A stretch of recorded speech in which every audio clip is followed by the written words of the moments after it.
Magandang araw mga kamantik, ay meron na naman tayong gagawin ngayong araw na ito. Meron tayong vacuum dito, vacuum pump na dinala sa atin.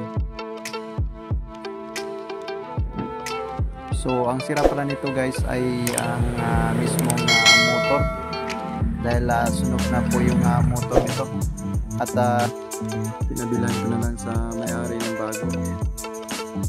So ayan, dumating na. So ngayon ang ipapakita ko sa inyo kung paano ba magpalit or maglagay ulit ng bago motor dito sa kanyang body.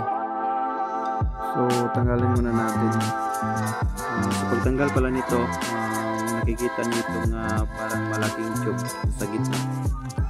So may 5 tornilyo ito or screw na kumakapit.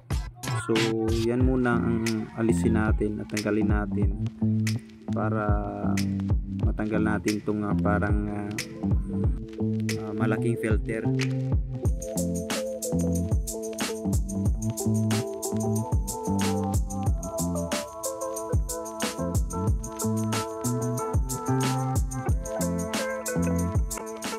Ngayon ay yung sa top cover na naman yung alisin natin na tornilyo.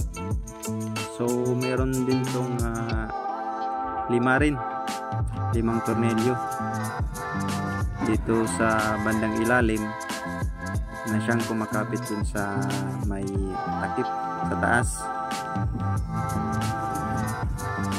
So tanggalin muna natin yan bago natin mabuksan yung sa taas banda.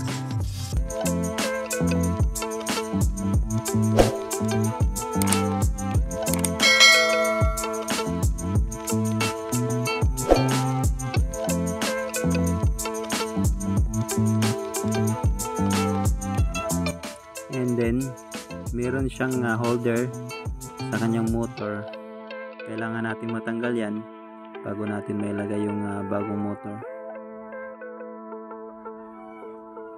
So ayan, nabuksan na natin. So ito pala yung bagong motor na pinabili ko sa kanila. So ayan, bagong bago. So ito yung ilagay natin dito. So yan, wala na yan. So sa pagkabit nito ay mayroon itong 4 na screw o tornilyo sa ilalim rin. So ayan o, nakikita nyo 4 yan sila, at dyan ipasok natin yung motor. So ayan, at sentro natin yung mga tornilyo sa butas ng motor.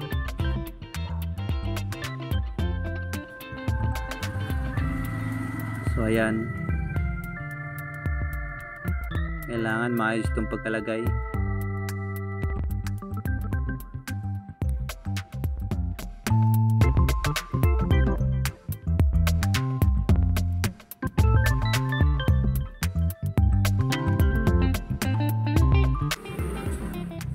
So ngayon ay na-fix na natin yung motor. So lagayan na natin ulit itong holder cover ng motor dun sa ilalim para hindi siya masyadong gumagalaw. So ayan, fix na natin to guys. Dalawa lang pala ang wire nito guys.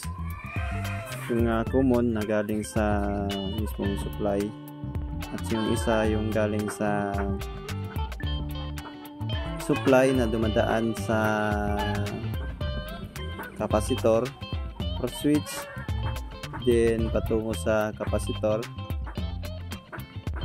at papunta naman dun sa kanyang motor.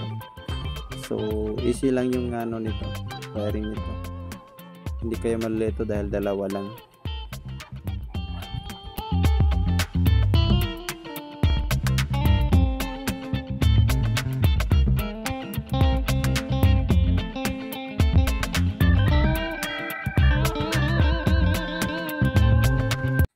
At ibalik na natin itong mismong blade ng vacuum. So ayan, sa blade may spacer muna bago ang washer. So yan, spacer muna yung unahin natin sa paglagay, then washer. At bago natin isalpak itong so ayan, blade ng vacuum. So ayan, at lagyan na natin ang washer at saka yung nut. So ayan, ganyan lang kasimple. Tapos ikitan na natin yung nut para maging tighten yung blade. So ayan.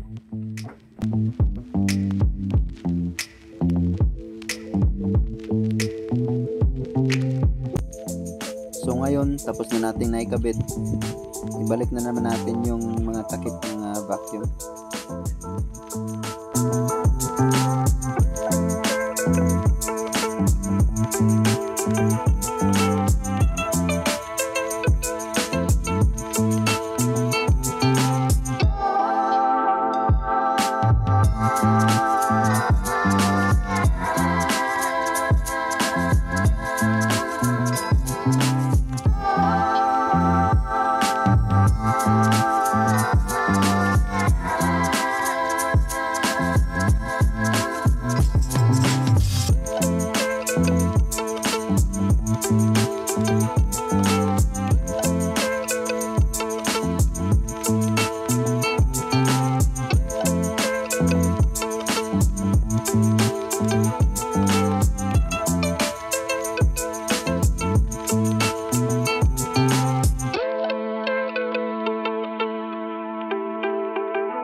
So ngayon ay itatry na natin, sasag natin sa kuryente sa mismo supply.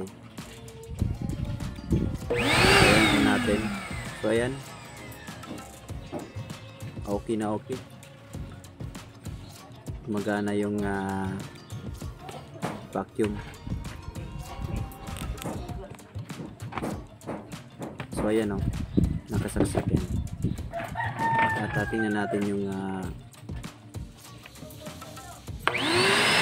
suction dito. So ayan, off, on, off, on.